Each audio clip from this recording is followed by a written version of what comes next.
Cool. Thanks so much. Excited to dive into a little bit more about kind of like what user-owned AI is, what the motivation is, and then also kind of some predictions about how the data economy is going to be changing, kind of this shift from a labor market to more of a data economy. So when we look at kind of like why AI kind of control matters and why it matters in the economy, I think there are two reasons. One, it's becoming this new source of like truth and economic power. So there was this example a couple of years ago now where Google shipped this update where if you would ask it for a historically accurate picture of a medieval king, it would give you like an Indian woman, right? And I think a lot of people were like, oh, it's this crazy wokeness of the 2020s. But if there weren't another source of truth, people would just start believing this, right? And this would just become like information that is kind of accepted as truth. And then foundation models are also becoming this increasing source of kind of extreme revenue, right? So OpenAI hitting like $10 billion. Basically, if you have the best AI, you have concentrated a huge amount of economic power. AI models are really just a statistical representation of their training data. This is the training data for a GPT-3, but it's kind of the last time a lab was super transparent about exactly what went into the model. But what you can see is that it's really just public data. And what we kind of use today for pre-training is relatively low quality data that just comes from all across the internet. And I think something that often is missed is the fact that the data that we train on, which is kind of this public internet, represents a very small % of overall internet data, right? And so the public internet data is like less than 1% of overall information on the internet. And if you think about that as a user, like most of the information that you generate is also probably not mostly on the public internet. It's probably in Google Docs and ChatGPT and emails, not necessarily publicly available. I think the data wall, most people might already be familiar with it, but it's basically we're running out of data to train on. This is specifically for pre-training, so around 15 trillion tokens of public internet data. As we want to get better, we need a place to get more and more data. And the data wall is both this issue of quality and quantity. I don't know if people saw the Anthropic case this week where they had bought like millions of dollars of books and then just literally like cut them apart and scanned them to teach AI. And I think people are really going after both huge amounts of quantity of data, but also like higher quality. So DeepSeek kind of overcame the data wall through quality. There are companies like Mercor where they're basically just paying PhD students like $100 an hour to generate really high quality data. And increasingly just kind of work in the economy is becoming about just generating data. And generally, kind of companies and the internet overall has actually made data less and less accessible, right? Because when you're trying to access data, the question of how much it should cost is based on who else has access to it. So if you have valuable data, you should kind of shut down access. And more kind of the internet is becoming more closed and more of these different walled gardens.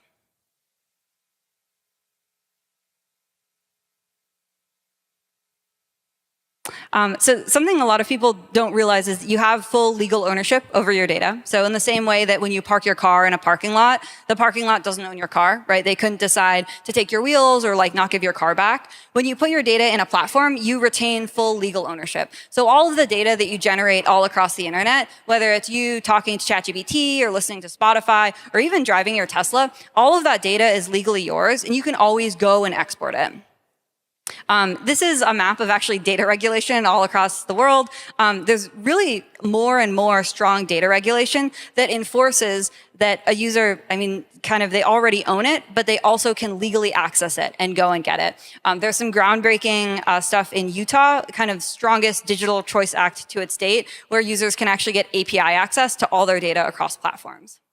And so what Fauna does is it really unlocks data from walled gardens and puts it in users' control. So users can go across platforms and export their data to be able to have it connected to their wallet and allow it to be pooled for AI training.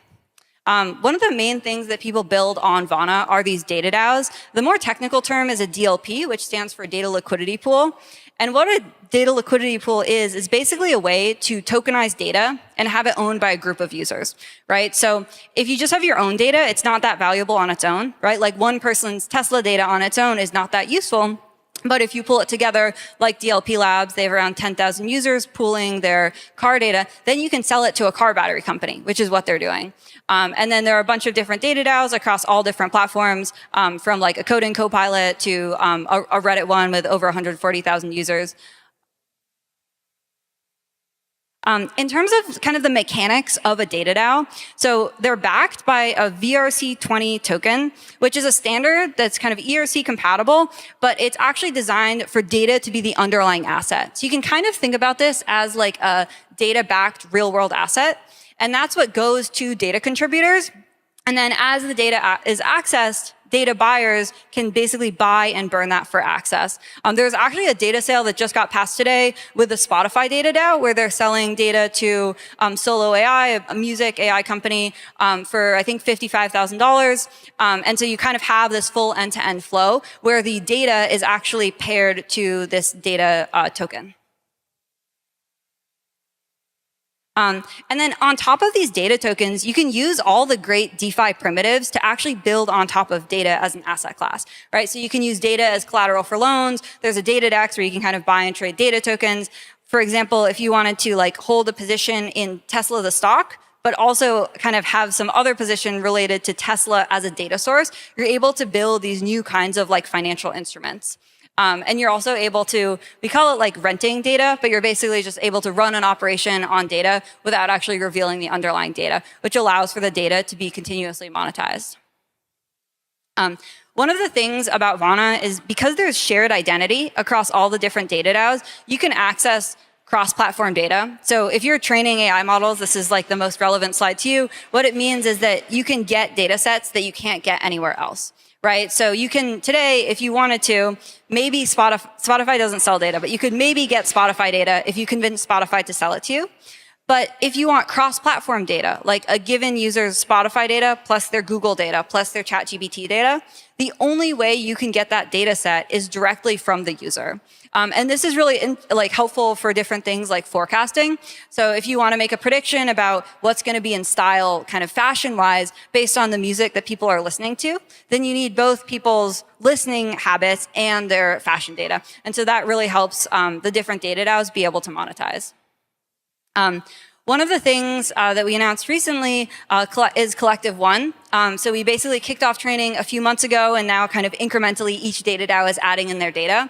But we're training, like full pre-training, a foundation model on data from all across the data DAOs. So Flower AI, which is a Web2 AI company, is the one actually kind of doing this training and kind of running the federated process. But what's cool is I think often people assume that if you're going to create a foundation model, it can only happen within a centralized company. But in this case, you're actually able to access more and kind of higher quality data through these different data DAOs and do full pre-training. I think decentralized training is something that was considered pretty much impossible like a year and a half ago, and there's been huge technical progress. So I think this is just a huge technical milestone in terms of being able to actually do something like this in a decentralized system. And if you want to learn more, there's a good Wired article that goes into a lot of technical detail on how the model actually works. So yeah, if you're interested in kind of getting involved in this new data economy, we have this Vana Academy, which is basically teaching people how to launch data businesses and kind of understand like, what does it mean to build this like DLP data liquidity pool? How do you sell data? We bring in kind of some of the largest data buyers to talk to people about what data is in demand. We've got a data DAO wish list. And then if you want to contribute data or try it out, we've got this collectives page, which basically just lists all the data DAOs. A few of the new ones that you might want to look at are ChatGPT, where you can contribute your ChatGPT data, or if you drive a Tesla, I'd recommend trying DLP Labs with that Tesla one. Great, that's everything.